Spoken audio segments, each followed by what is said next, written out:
कर्तुराज्ञया प्राप्यते फलम्।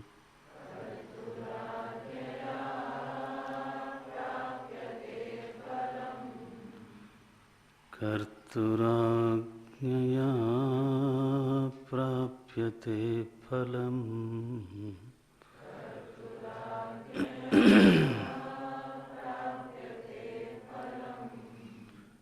कर्म किं परं कर्म तज्जडम्।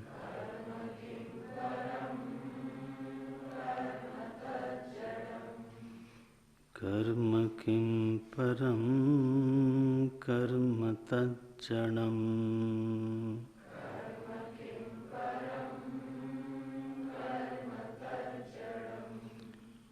कृतिमोहो दधौ पतनकारणम्।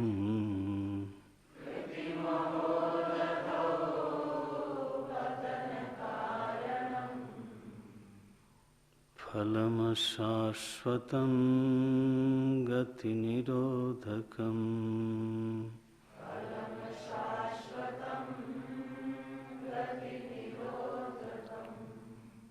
ईश्वरार्पितं नेच्छया कृतं।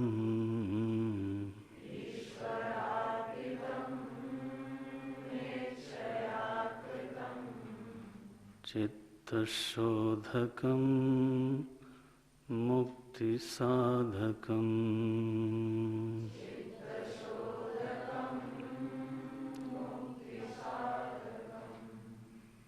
चित्तशोधकं मुक्तिसाधकम्।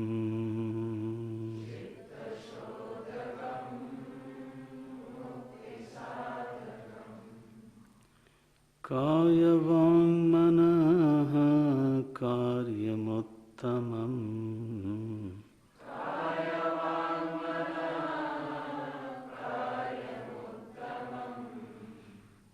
पूजनं जपश्चिन्तनं क्रमात्।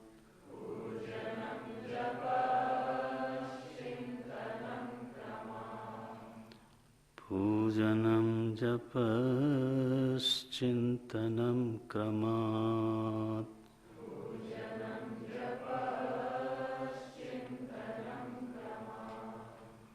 जगतैषधीयुक्तसेवनम्।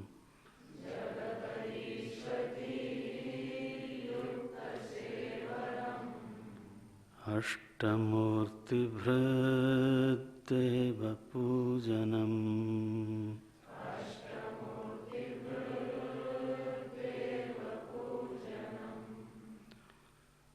उत्तमस्तवादुच्चमन्दतः।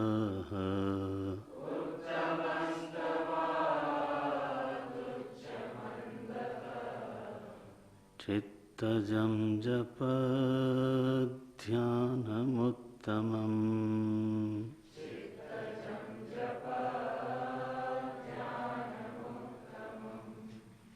आज्यधारया स्रोतसासमम्।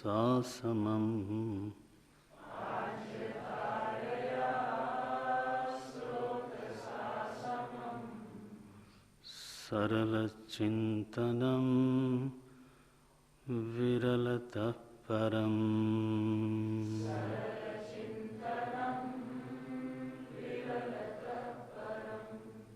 सरलचिन्तनं विरलतः परम्।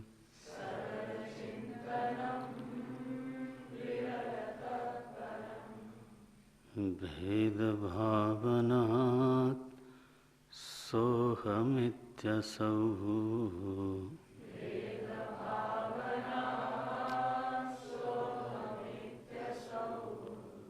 भावनाभिदा पावनीमता।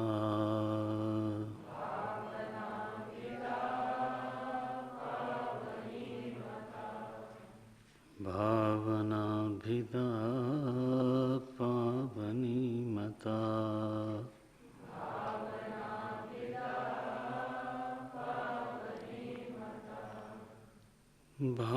शून्य सद्भाव सुस्थितिः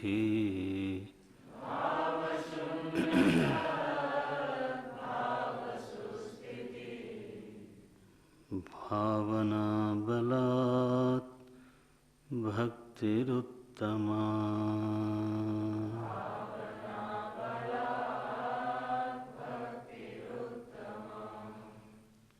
भावना बलात् भक्तिरुत्तमा।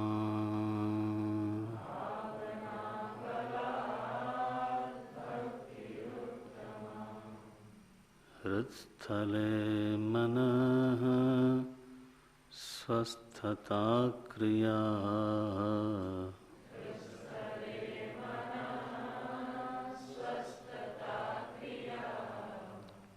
भक्ति योग बोधाश्च निश्चितम्।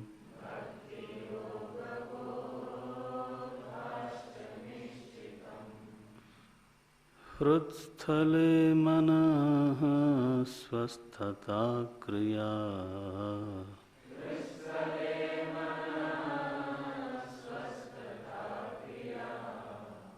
हृत्स्थले मनः स्वस्थता क्रिया।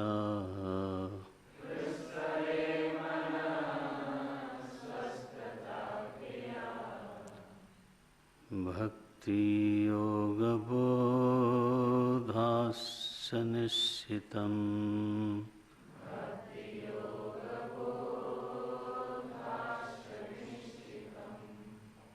भक्ति योग बोधाश्च निश्चितम्।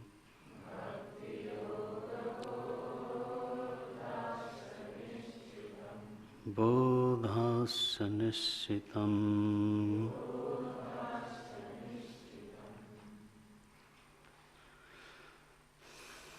नारायण।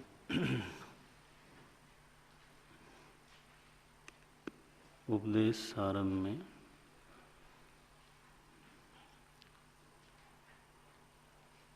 चार योगों का निरूपण है, विवरण है। भारतीय मनीषियों ने, महापुरुषों ने जीवन को लक्ष्य तक पहुंचाने के लिए जो मार्ग का शोधन किया, जो उनको सुदृढ़ सेतु के रूप में उनके अनुभव से प्राप्त हुआ, तो उसके चार नाम रखे उन्होंने और उसी को हम बोलते हैं चार योग।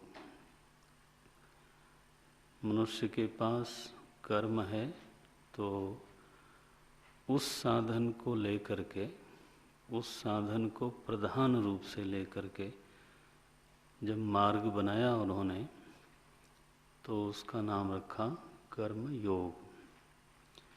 कर्म मार्ग भी बोलते हैं लोग। मार्ग और योग में बहुत अंतर है नहीं। युज धातु से योग बनता है। युज धातु दो गणों में आती है। तो एक अर्थ होता है युज संयमने और दूसरा होता है युज समाधौ। ऐसा भी अर्थ होता है। तो उसका अभिप्राय है कि जो बल्कि तीन गणों में है, 1, 4, 7। पहले गण में है, चौथे गण में है और 7वें गण में है। चौथे गण में अर्थ होता है समाधौ। तो योग करना माने समाधि करना, ये अर्थ ये हुआ।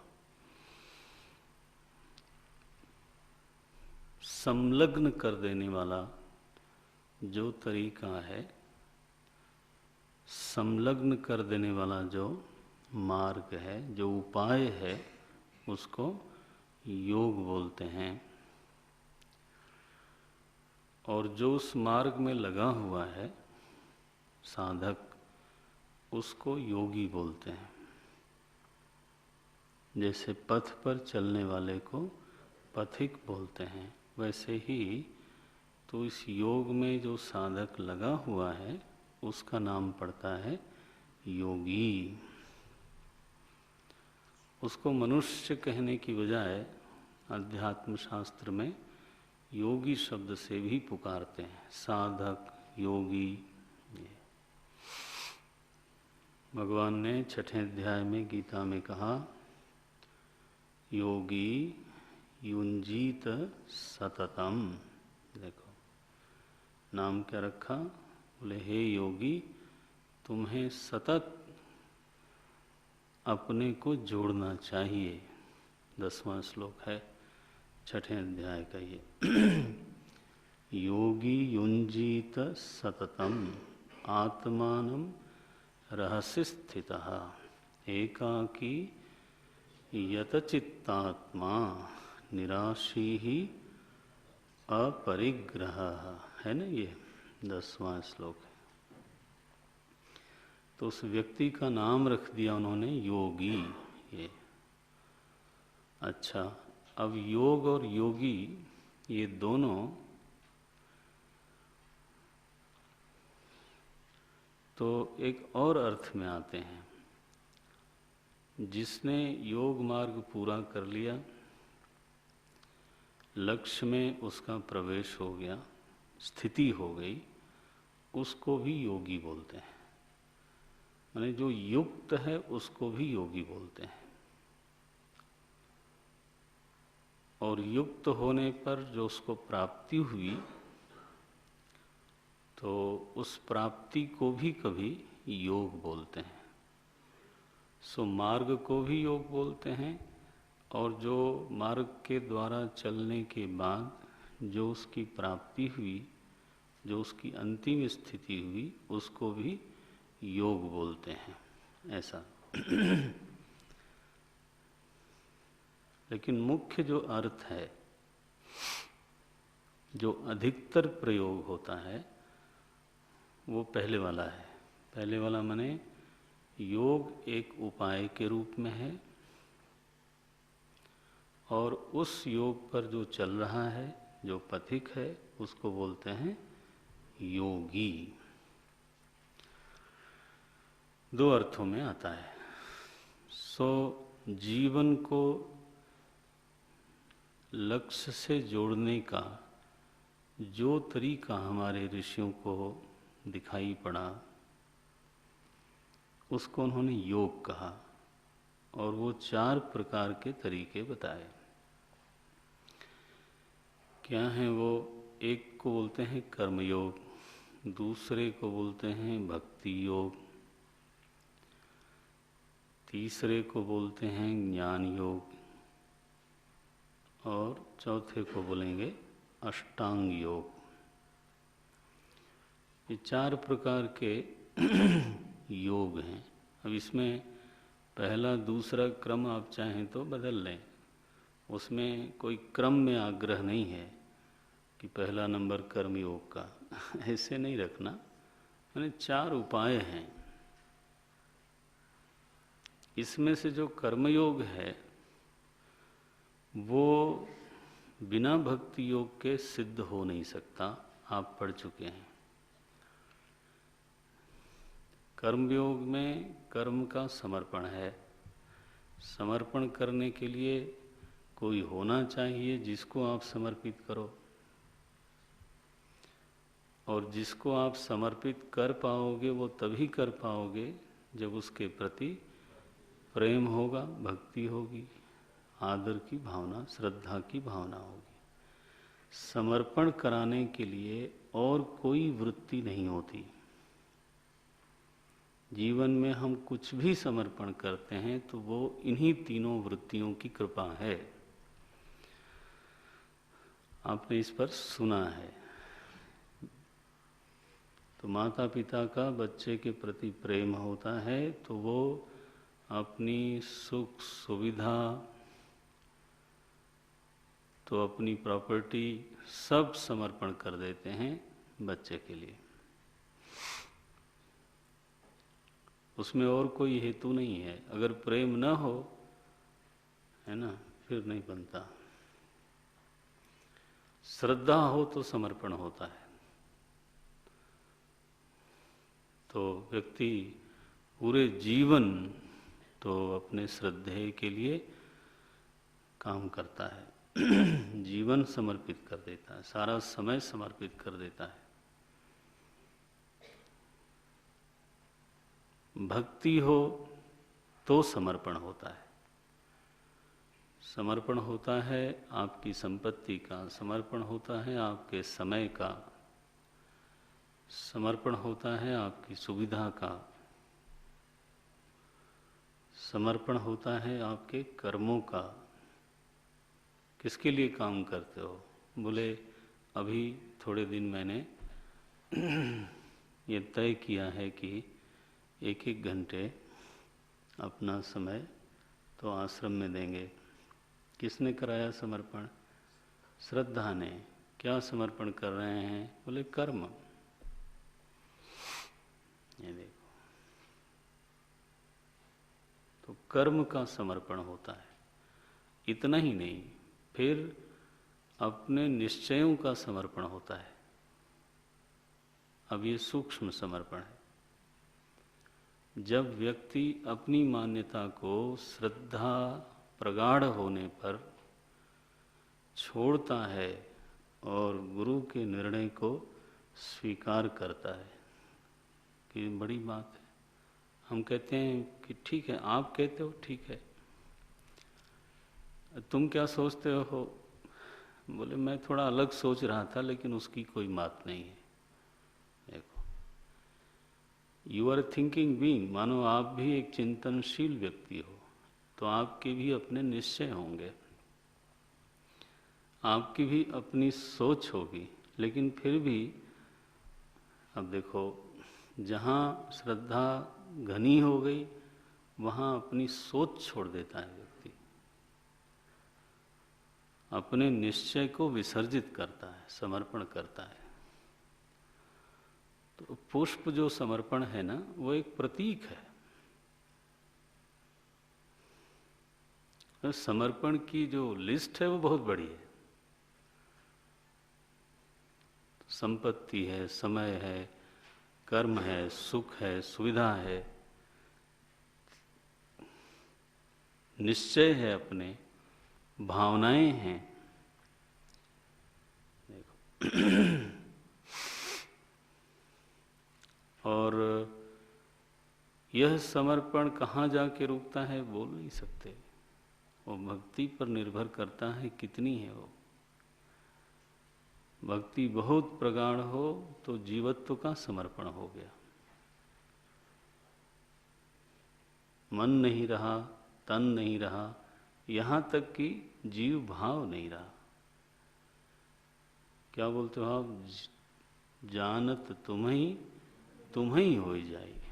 जैसे नदी अपना समर्पण समुद्र में करती है, उसका अपना अलग से फिर नाम नहीं बचता, अपना रूप नहीं बचता। क्या होता है? बोले समुद्र ही रहता है। यदा नद्यः संद्यमानाः समुद्रे प्रविश्यन्ति नाम रूपे विहाय, ये बोलते हैं। ये जो हमारी इंडिविजुअलिटी है, ये हमारी जो वैयक्तिकता है, ये जो हमारा जीवत्व है, ये नम्र हो सकता है, लेकिन विसर्जित होए ये मुश्किल है। ये समर्पण का शिखर है, चरम है। और ध्यान रखना, जीव के आगे समर्पित नहीं हो सकता। वो मुश्किल है, माने पूरी तरह से समर्पित नहीं हो सकता। नारायण। सो चूंकि समर्पण कर्मयोग का मूल तत्व है और समर्पण बिना भक्ति के हो नहीं सकता, तो इसलिए ध्यान से अगर हम देखें तो भक्ति योग और कर्म योग में वास्तव में कोई भेद नहीं है। भेद दिखता है, ऐसा अपरेंट प्रातीतिक है। कर्मयोग बहिरंग है, भक्ति योग अंतरंग है। कभी हमें ऐसा लगता है जब व्यक्ति में कर्तृत्व की प्रधानता हो,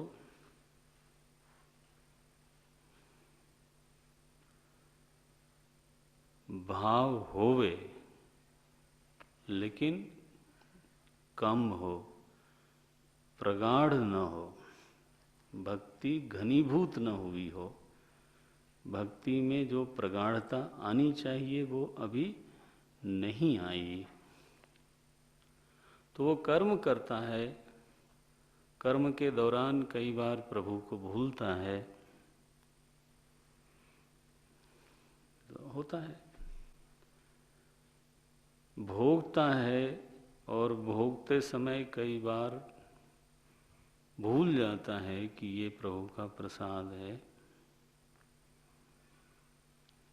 भोगते समय बहुत बार वो भोग ही समझता है कि तो भोग है। कर्मयोग का कहना ये है कि आप कर्म करते हो उसके सेवक बन के उसके लिए, और जो आपको भोग मिलता है वो उसको प्रसाद के रूप में ही भोगो। तो भाव की यदि न्यूनता होवे तो कर्म के आरंभ में संभव है प्रभु की याद रहे,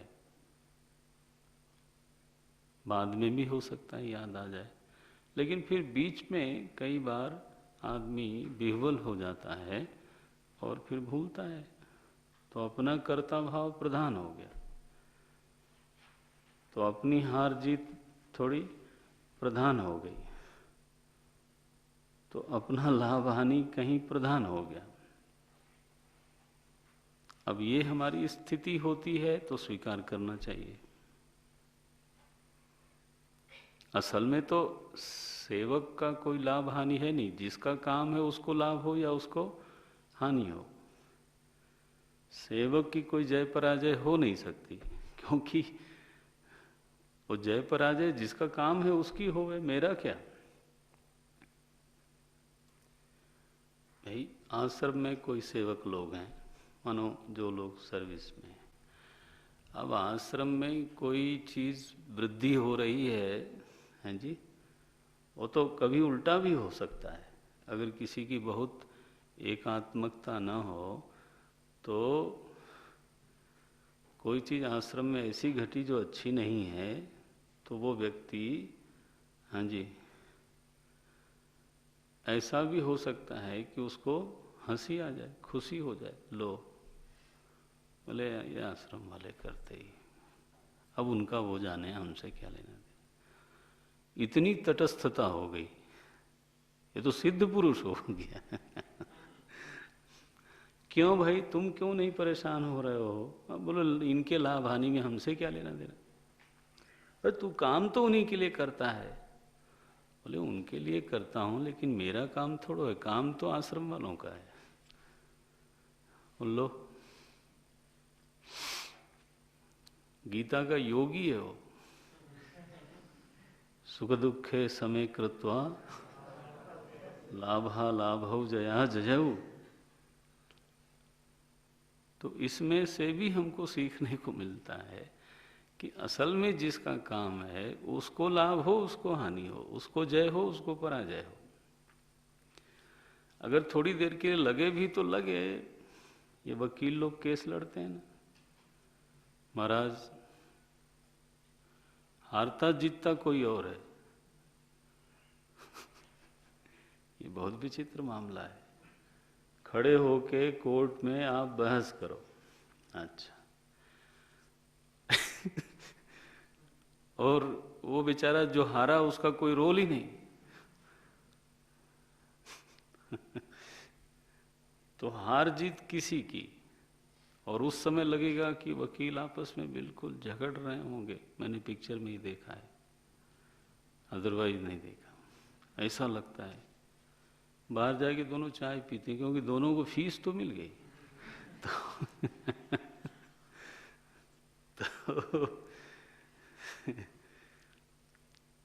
काम प्रभु का है, मैं सेवक हूं, इस स्थिति में फल काल में कुछ तो समता आनी ही चाहिए।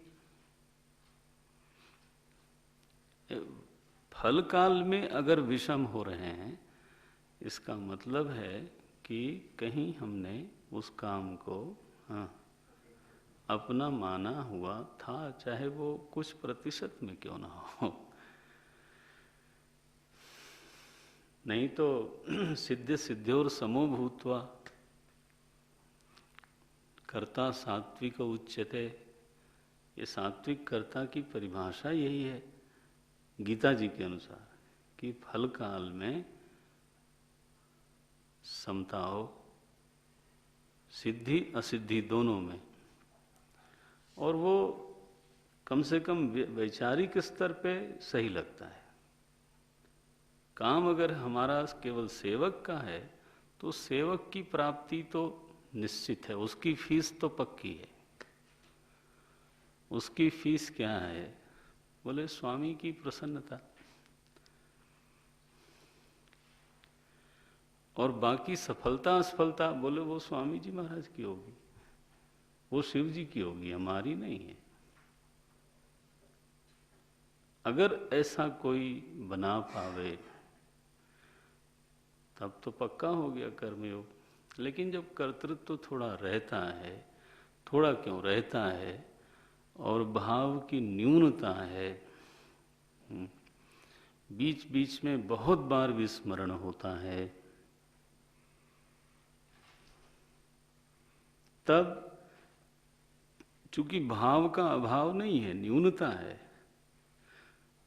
तो हम बाद में याद कर लेते हैं, शुरू में याद कर लेते हैं। तब हमको लगता है कि इस समय जो मेरी साधना बन रही है वो मुख्य रूप से कर्म योग की साधना है, तो कर्म पर दृष्टि प्रधान है।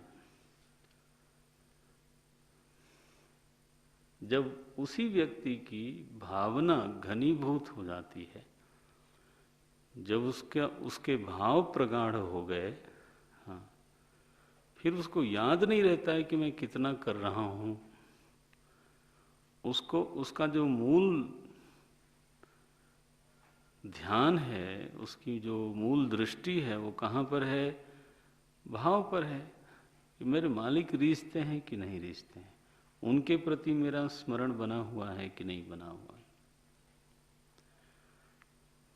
तो भीतर से उनके प्रेम की मुझे अनुभूति होती है कि नहीं होती है, मेरी प्रभु में उन्मुखता होती है कि नहीं होती है, प्रभु के गुण सुन करके मुझको कैसा लगता है। सबको एक ही जैसा लगे वो नहीं होता, सब इतने भाग्यशाली नहीं। कोई कमाई वाला है जो गुण सुनने के बाद पुलकित होता है, मम गुण गावत पुलक शरीरा, ये तो सबके बस की बात नहीं है। कोई रेयर, बिरला, जिसकी यह भीतर की स्थिति बन गई कि प्रभु के गुण सुने या गाएं तो शरीर पुलकित हो जाए, गद गद गिरा नयन बह नीरा। ये भाव जब प्रगाढ़ होता है तो उनके गुण कहने में अच्छे लगते हैं, बोलने में अच्छे लगते हैं। कई बार दूसरा व्यक्ति जिसकी भाव शिथिलता है, वो सोचता है इसमें रोने की क्या बात है, इसको आंसू क्यों आ रहा है, कुछ एबनॉर्मल तो नहीं है ये। भगवान अच्छे गुण वाले हैं, उन्होंने अपनी माता से इतने प्यार से बात करा, तो ये खुशी की भी बात हो सकती है, इसमें इसकी आंखें क्यों भर आई। लो, उसको उनका गदगद होना युक्ति विरुद्ध लगता है, क्योंकि युक्ति चाहिए, इलॉजिकल लगता है कि कौशल्या जी से जाके बोलते हैं भगवान, पिता दीन मोहि कानन राजू, लो पिताजी ने मुझे जंगल का राज दिया है। अब भक्त की आंखें भर आई ये सब बोलते बोलते, वो दूसरा सोचता है इसको क्या, इसमें क्या, ये भी अजीब लोग हैं, ये ऐसा बोलेगा वो।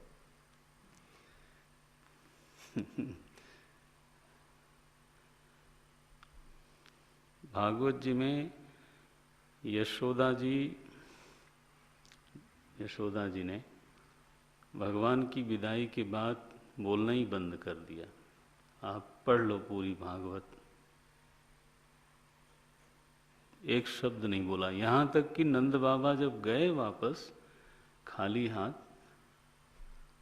उस समय उन्होंने पूछा नहीं। देखो, उद्धव जी गए जब, तो नंद बाबा से बात हुई, यशोदा जी वहीं बैठी रहीं। आप पढ़ना भागवत, एक शब्द भी नहीं बोला, पूछा भी नहीं कि कृष्ण का कैसा है, बोलो। ऐसा जब वो सुनता है, बोलता है, तो उसका हृदय पिघलता है, दूसरे को क्या।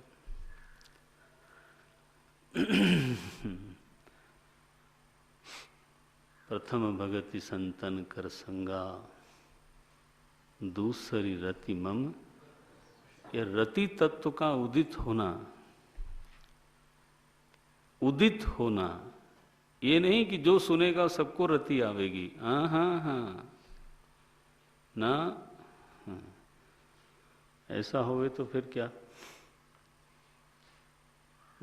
जिसको रति आने लग गई, अनुग्रह हो गया समझो, फिर तो छोड़ेगा नहीं ना। जहां रस आ जाए वहां कोई कौन छोड़ता है। सो नाम स्मरण में, गुण स्मरण में, लीला स्मरण में, है ना, चरित्र स्मरण में, श्रवण में, कथन में, जब भाव बहता है, भावों का उद्रेक होता है, और उस भक्ति भाव में हमारा मन जब नहाता है,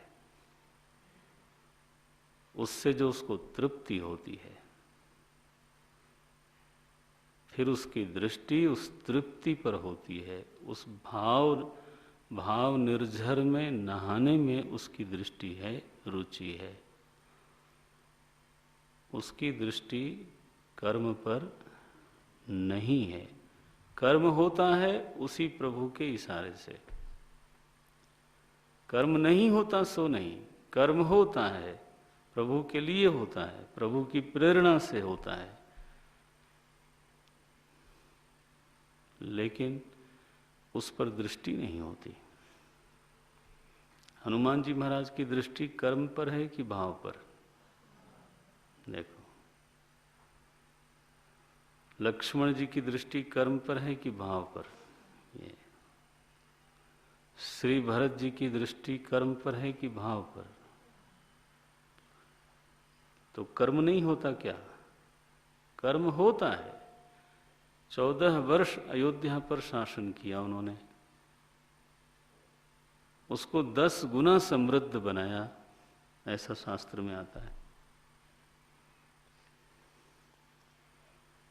तो पूरी सतर्कता से कर्म किया।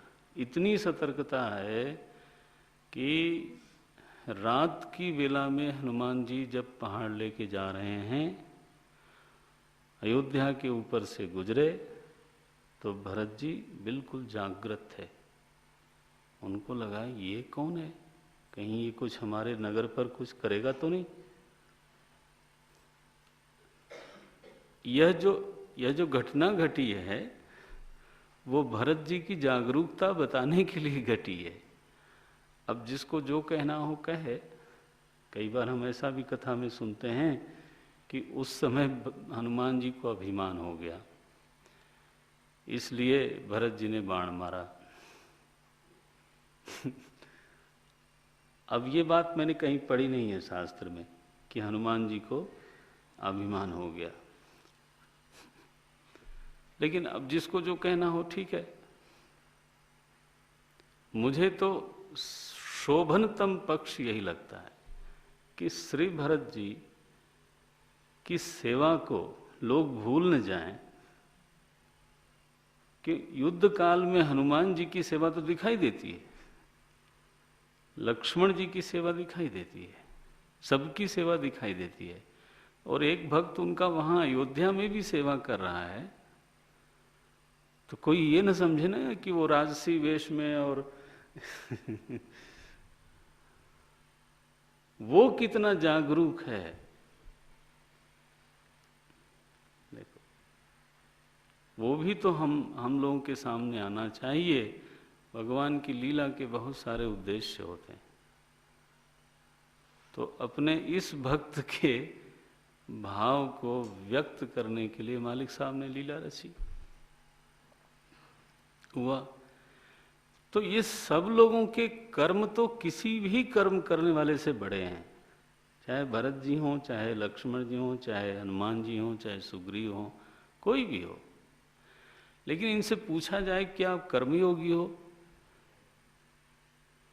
वो कहेंगे सवाल ही नहीं उठता, कर्मयोग क्या होता है। वो तो भक्त हैं, मूल में भक्ति है और सेवा उसकी अभिव्यक्ति है, बस।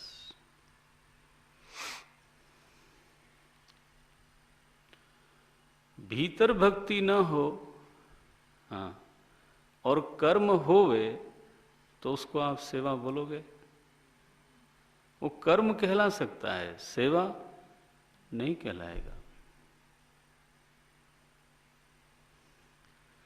कर्म सेवा की संज्ञा तब प्राप्त करता है जब भीतर भक्ति हो। नहीं तो नौकरी है। आप क्या समझते हो, राष्ट्र के लिए जितने मरने वाले हैं सब राष्ट्रभक्त थे? कृपा करो, ये पूरा सही नहीं है। चाहे युद्ध के मैदान में ही मरने वाले हों, तो संभव है उनकी केवल नौकरी मात्र हो, लेकिन ये कहना भी उतना ही गलत है कि ये सब लोग नौकरी करते हैं और जरूरत पड़ी तो मरना ही है, इसीलिए तो तनख्वाह मिलती थी। नहीं, बहुत सारे ऐसे लोग हैं जिनके हृदय में देश के प्रति गाढ़ी भक्ति है,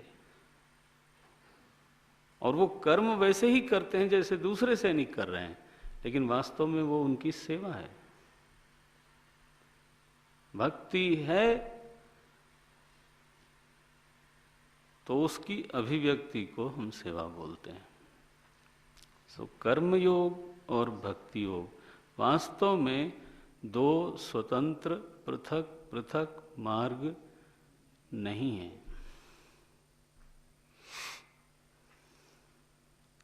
ये आपने 9 श्लोकों में देखा। सो कर्म एक योग है, जब वो ईश्वरार्पित हो जाए। भक्ति योग को कैसे विकसित करें जिसके जरिए ये कर्मयोग भी सिद्ध होगा, उसकी साधना बताई। काया से पूजा, वाणी से जप, मन से चिंतन करना चाहिए। चिंतन के 2 विषय, एक भेद भावना से और फिर एक अभेद भावना से। और अंततः चिंतन की जो अंतिम परिणति है वो क्या है? कहते हैं वो ऐसी स्थिति में पहुंचना जहां न भेद भावना हो और न अभेद भावना हो। क्या हो? बोले बस अस्तित्व हो, भाव शून्य सद्भाव सुस्थिति। इस स्थिति में पहुंचे कैसे? बोले भावना बलात्, भावना के बल से। भावना के बल से ही भाव शून्य स्थिति में पहुंचे। भक्ति उत्तमा, यह जो अस्तित्व में अवस्थान है उसको बोलते हैं ये उत्तम भक्ति है। क्यों उत्तम भक्ति कहा? क्योंकि इस भक्ति ने जीवत्व को ही विसर्जित कर दिया। विसर्जन की जो पराकाष्ठा हो सकती है, समर्पण की जो पराकाष्ठा हो सकती है, वो हो गई। अब यहाँ केवल तन समर्पित, मन समर्पित नहीं, अब यहाँ पे जीवत्व ही समर्पित है, साधक बचा नहीं। ये 9वां श्लोक है। रमण महर्षि 10वें श्लोक में आते आते एक बात बोलते हैं, बड़ी ही प्यारी बात कही है और बस ये खरा सत्य है, आप समझ लो। क्या बोलते हैं? हृत्स्थले मनः स्वस्थता। हृत्स्थले, हृत माने होता है तो अपने आप में,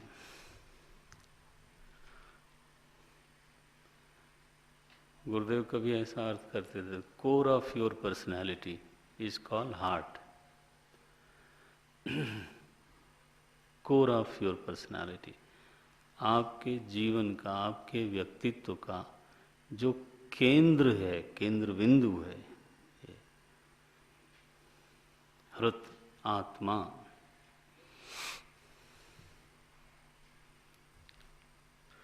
सो मन का, मनः स्वस्थता, मन का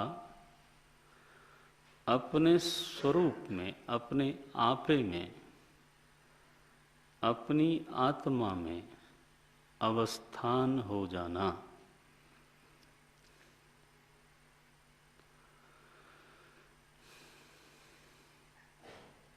यही जीवन की सार्थकता है। बहुत सारे साधकों को मन में ये विचार आते रहते हैं कि आखिर जीवन की सार्थकता कहाँ है। हमारी कई बार इस पर चर्चा हुई और कई बार हमारे मन में स्वयं ही ये बात बार बार आती रही है कि ऐसा क्या कुछ है कि जिसको प्राप्त करने पर या कुछ करने पर सच में लगे कि हमने कुछ किया। कृतार्थता की अनुभूति, सार्थकता की अनुभूति का बिंदु क्या है। हम चाहे ये न कहें कि हम असंतोषी हैं या I am a frustrated one, क्योंकि बहुत जो दुनिया में लोग हैं उनकी अपेक्षा प्रभु ने हमको बहुत सुखी रखा है। But at the same time still I am searching that particular experience जहाँ पे आदमी को लगे कि कृतार्थ। समाज सेवा करने जाते हैं, हमें बहुत गा गा करके बताया जाता है कि ये सबसे बढ़िया चीज़ है, और वहाँ जब घर्षण और तर्षण शुरू होता है तो उसकी निरर्थकता और निकम्मापन ऐसा मन को टीसता है कि क्या बताऊं। वो लगता है फॉर दिस देश के लिए राजनीति में गए, वहाँ देखा तो तुम्ही वो माता च पिता तुम्हें वो बहुत गाना पड़ता है, और शिवराज पाटिल जैसे लोग बताइए बूढ़े हो गए। उस दिन क्या क्या बोल रहे थे सोनिया जी को। हमने सोचा कि रात को जाके सोएगा कि नहीं सोएगा। सलमान खुर्शीद बोल रहे हैं कि आप केवल राहुल गांधी की माता नहीं हो, आप 125 करोड़ लोगों की माता। सुना होगा आप लोगों ने। वो शेखर सुमन ऐसा एक ऐसा आदमी है, सब वो ले आया वहाँ से। अभी बूढ़े बूढ़े लोग जो क्योंकि जो नहीं करेगा तो फिर आखिर में उसका कहीं राम राम राम राम। कहाँ सार्थकता है? किस जगह पे आदमी अपने आप से ईमानदार हो तो वो इस बात में तृप्त नहीं हो पाता। एटलीस्ट मैं अपने बारे में बोल सकता हूँ कि धुले हुए कपड़े रोज पहनने को मिलें और भूख लगने के पहले भोजन मिल जाए और कुछ चाहने वाले भी लोग हों, सम्मान भी करते हों, और इतने मात्र से ये बहुत रेयर है। दुनिया इतनी, क्या बोलते हैं, ये फूलों का बगीचा नहीं है, बाकी और भी बहुत सारी चीजें हैं। लेकिन अगर ये किसी को कभी मिले भी तो भी वो सब सार्थक तो नहीं लगता है।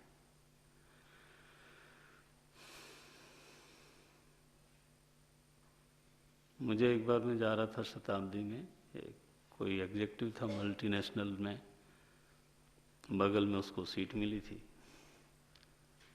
तो बातचीत चलती रही। ही वॉज इंटेलिजेंट, तो उसको लगा कि यहाँ कुछ चर्चा कर सकते हैं। उसने कहा, स्वामी जी एक मुझे कोई ऐसा काम बताइए जिसको करने पर मुझे लगे कि ये सार्थक हो गया। मैं कुछ लिख रहा था, लिखने के बाद जब प्रकाशकों के पास जाना पड़ा तो मुझे लिखना बहुत बेकार लगा,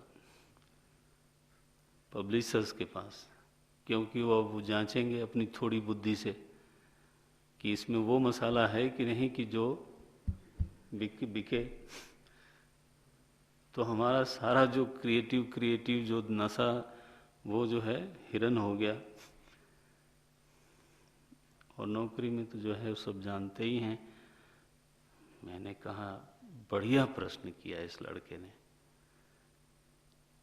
वो क्या है वो जिसमें कि व्यक्ति जाए और लगे कि बस कृतकृत्योस्मि,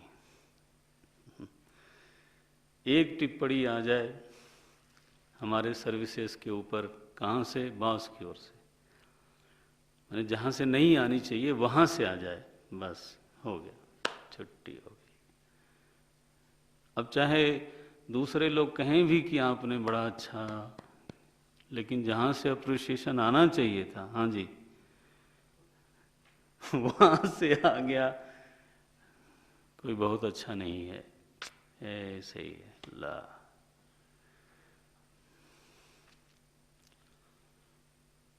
परिस्थिति में चाहे जितना परिवर्तन कोई कर ले, पर परिस्थिति निवास सार्थकता की अनुभूति नहीं दे सकता, ऐसा ही समझ में आता है। इसलिए नहीं कि ऐसा ही ग्रंथ में लिखा है, इसलिए मैं कह रहा हूँ ऐसा ही हमारा अनुभव है, और ग्रंथ में चूंकि ऐसा लिखा है इसलिए इतना सच लिखने वाले को मैं प्रणाम करता हूँ। जिसने वो सच लिखा, लोगों की हिम्मत नहीं पड़ती, लोग छोटी छोटी चीजों की महिमा गायन करते रहते हैं। वो पेप्सी का गायन देखो, जैसे आदमी धन्य वहीं हो गया। जरूरत क्या है कर्मयोग और भक्ति योग की।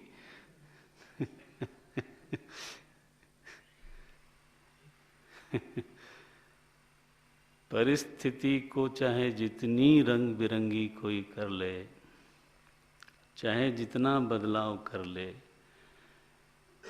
पहली बात तो यह है कि सब बदलाव करने का हमारे भीतर दम नहीं है, और अगर हो भी तो भी वो अनुभव नहीं दे पाती जो हमको चाहिए, धन्यता की, कृतकृत्यता की, कृतार्थता की।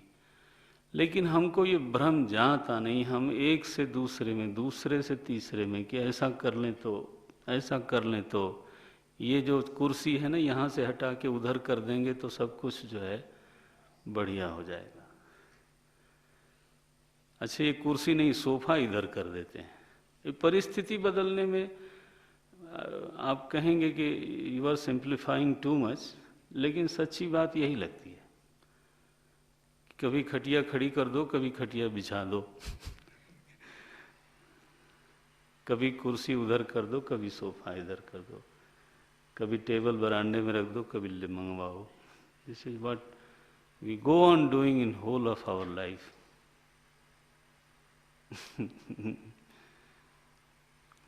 और शास्त्र, संत, अनुभव, हम सबका अनुभव यही कहता है, नहीं जी,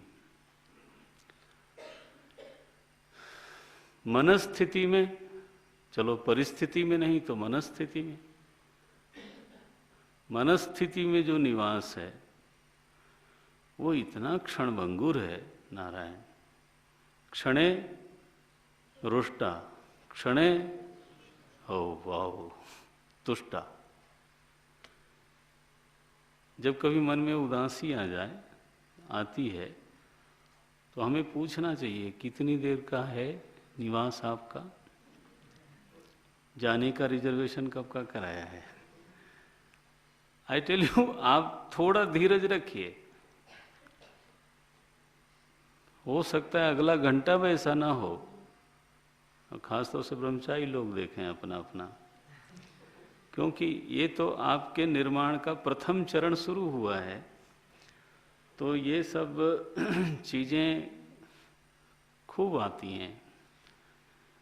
आपको अभी गुजरना हो रहा होगा, हम लोग नारायण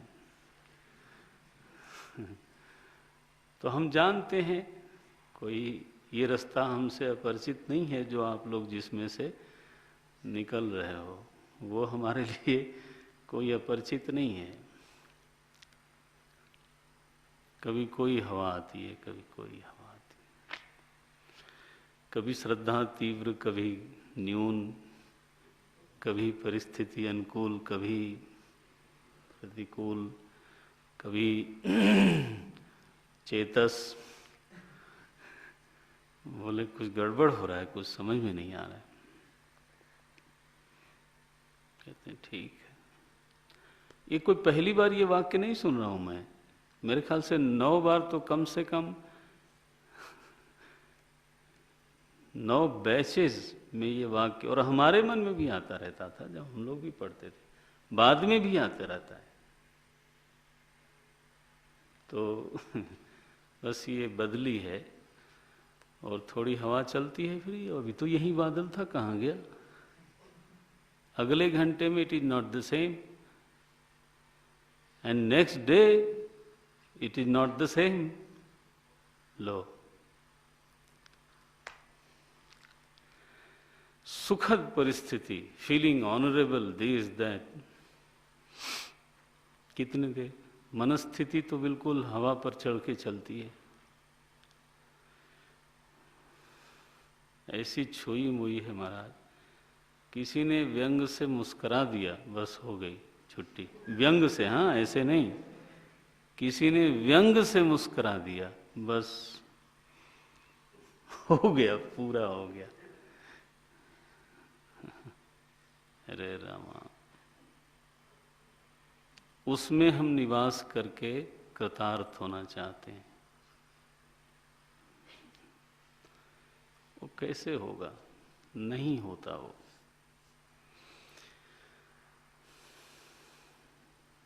विश्राम की जो अनुभूति है ना,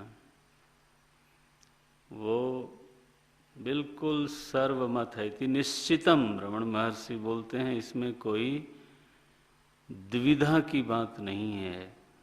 हम जानते हैं, हमारा अनुभव है ये, क्या बोलते हैं, बोधास्य निश्चितम, यह निश्चित हुआ है कि मन जब अपने स्वरूप में बैठता है, अपने आप में बैठता है, अपनी आत्मा में प्रवेश कर जाता है, वही उसकी कृतार्थता का बिंदु है। चाहे वो आज उसके लिए प्रयास करे, आज पाले, या फिर कुछ जन्मों में पावे। न पावे तो कृतार्थता नहीं होगी, बस सिंपल बात है, कोई और तरीका ही नहीं है। तो जीवन के लक्ष्य में प्रवेश का मतलब केवल इतना ही है कि आज जो हमारा जीवन चल रहा है उसको किसी तरह से इस तरह से बना लिया जाए कि अंततः जो हमारा मन है वो हमारे स्वरूप में प्रवेश कर जाए। बस भेद भावना भी जाए, अभेद भावना भी जाए, बचे क्या? स्वरूप। बस रमण महर्षि ने ये कहा, ज्ञान योग का तो खैर है ही है, भागवत जी साफ बोलते हैं, मुक्तिर हित्वान्यथारूपम स्वरूपेण व्यवस्थिति। बोले मुक्ति क्या वस्तु है? कि लोक में जाने का नाम मुक्ति नहीं है। बोलते हैं हित्वा अन्यथा रूपम, वो परिस्थिति में प्रवेश करते हैं, रहना चाहते हैं, मनस्थिति में रहना चाहते हैं, शरीर स्थिति में रहना चाहते हैं, भाव में रहना चाहते हैं। कहीं कहीं हम रहते हैं, दिन भर अगर आप जांच करो तो कहीं न कहीं हम रहते हैं, हमारा मन कहीं न कहीं रहता है। भागवत जी कहते हैं हित्वा, ये सबको छोड़ करके स्वरूपेण अवस्थिति, स्वरूप में जो अवस्थान है उसी का नाम मुक्ति है। महर्षि पतंजलि को सुनिए, आपने पहला सूत्र खूब याद कर रखा है, याद ही होगा। वो कहते हैं योगः चित्तवृत्ति निरोधः, लेकिन आगे का जरूर याद रखना चाहिए। योगस् चित्तवृत्ति निरोधः तदा द्रष्टुस्वरूपे अवस्थानम। क्या बोलते हैं? तदा, तब होगा क्या? बोले दृष्टा का अपने ही स्वरूप में अवस्थान हो जाएगा। बस ये नहीं कि कोई अवस्था में अवस्थान को वो मुक्ति बोलते हैं। नो, तदा द्रष्टु स्वरूपे अवस्थानम।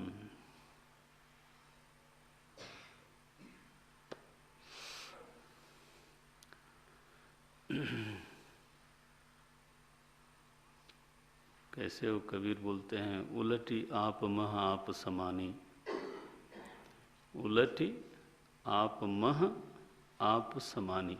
ये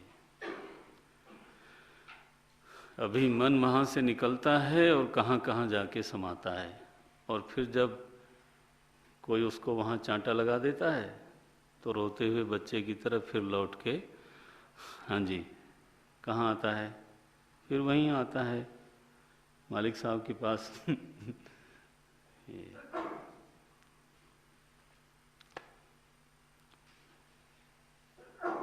महर्षि पतंजलि ने लिखा, अन्यथा सारूप्यम वृत्ति सारूप्यम इतरत्र, वृत्ति सारूप्यम इतरत्र।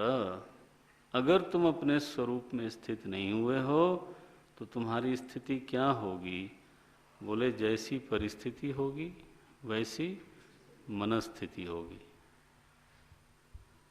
जैसी मनस्थिति होगी तुम उसी से मिल करके रहोगे तो तुम्हारी भी वही स्थिति होगी।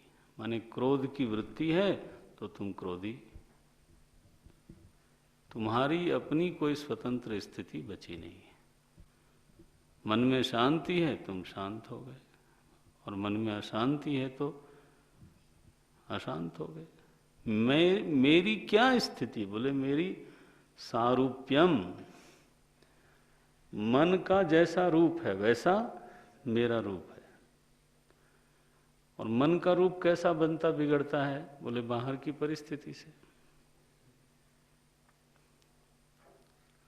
सो नाच रहे हैं हम लोग,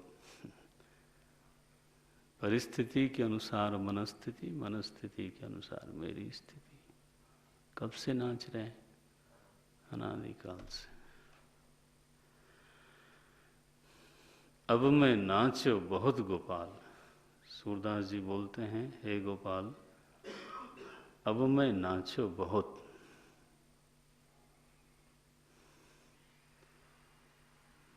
लोभ मोह का पहिर झिंगोला। बोले नाचने का ड्रेस भी तो सिलवाया ना। लो, लोभ मोह का पहिर झिंगोला। और कैसे कुछ माला भी सारा गिनाते हैं, और फिर घुंघरू भी बताते हैं कि घुंघरू भी पहनाया गया है और कब से नाच रहा हूं।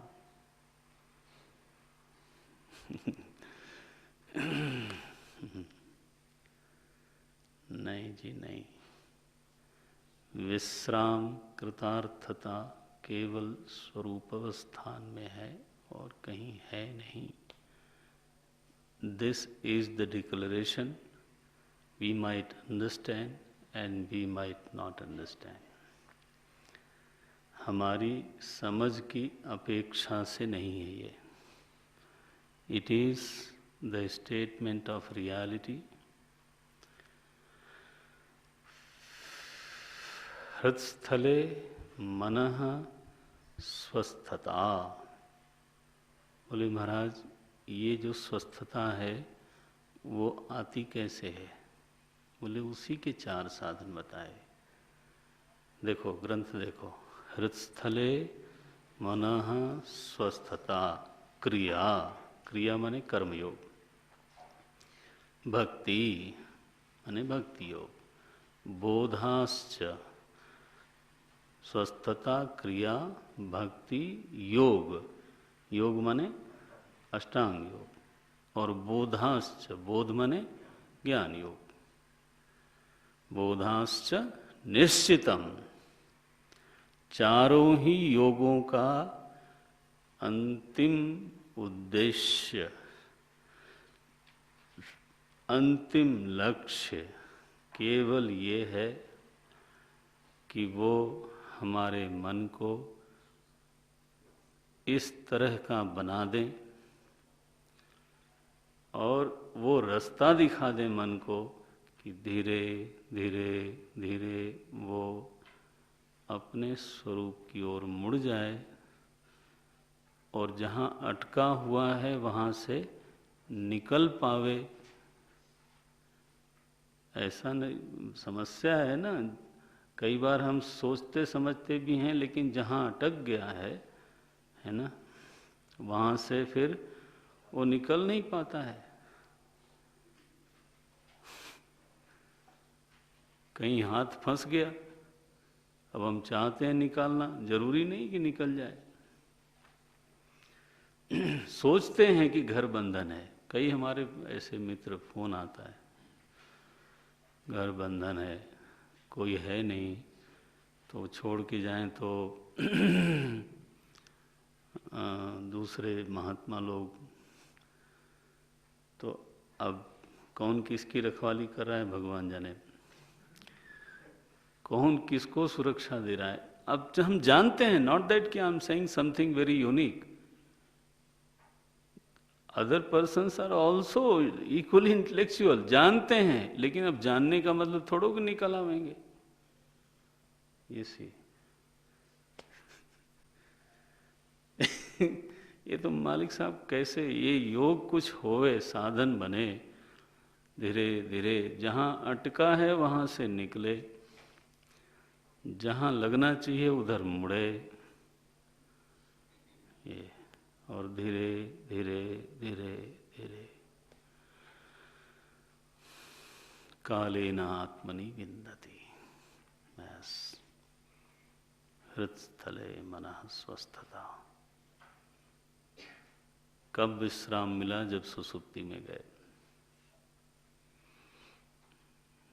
सोचता हूँ, साफ दिखाई देता है, मन जब अपने स्वरूप की तरफ है विश्राम है, उसके अलावा चाहे जिधर वृत्ति ले जाइए कुछ न कुछ दूसरी बातें हैं। अब एक चीज कह के पूरा करते हैं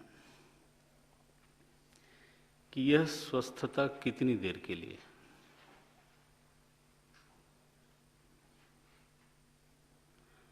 मन का स्वरूप में विश्राम करना ये कितनी देर के लिए?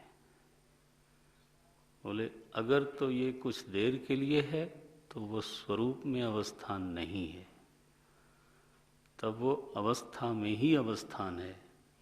चाहे वो अवस्था समाधि के नाम से जानी जाती हो, चाहे शांति के नाम से जानी जाती हो, चाहे जो मर्जी के नाम से आप पुकारो, लेकिन है वो क्या? एक अवस्था।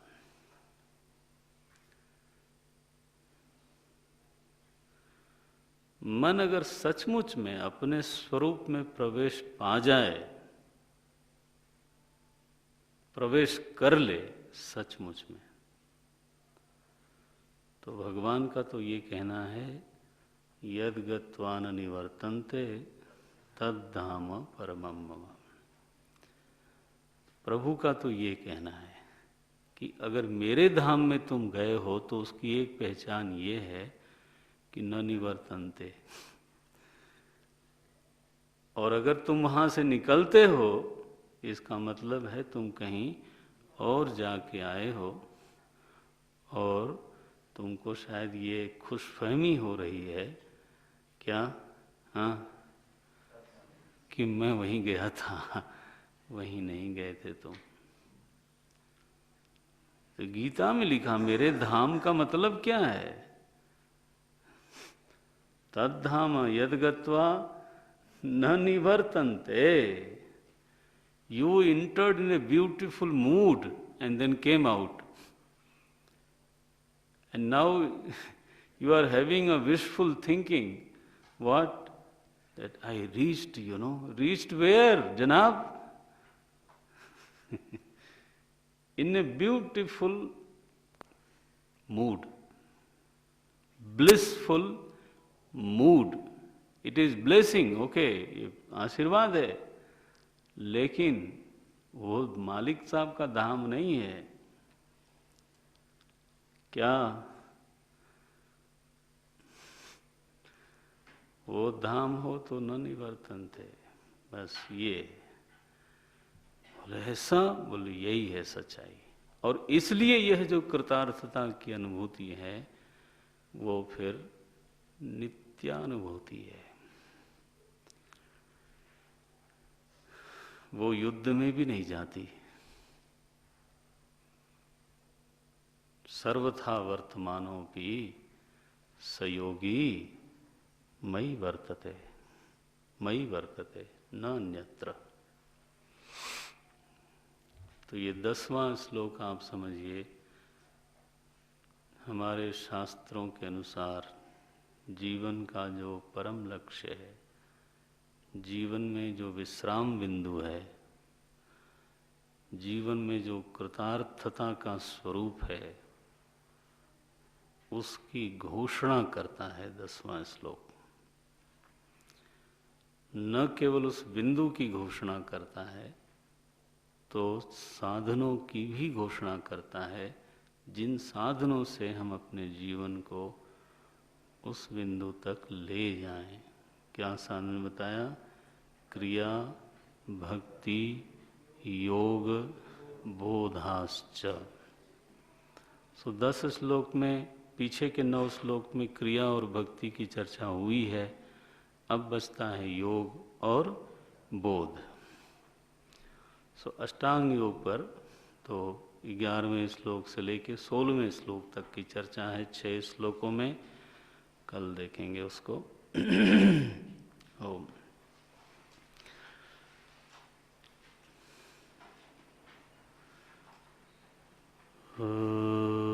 पूर्णमदः पूर्णमिदं पूर्णात् पूर्णमुदच्यते पूर्णस्य पूर्णमादाय पूर्णमेवावशिष्यते। ॐ शान्ति शान्ति शान्तिः। हरिः ॐ श्रीगुरुभ्यो नमः। हरिः ॐ।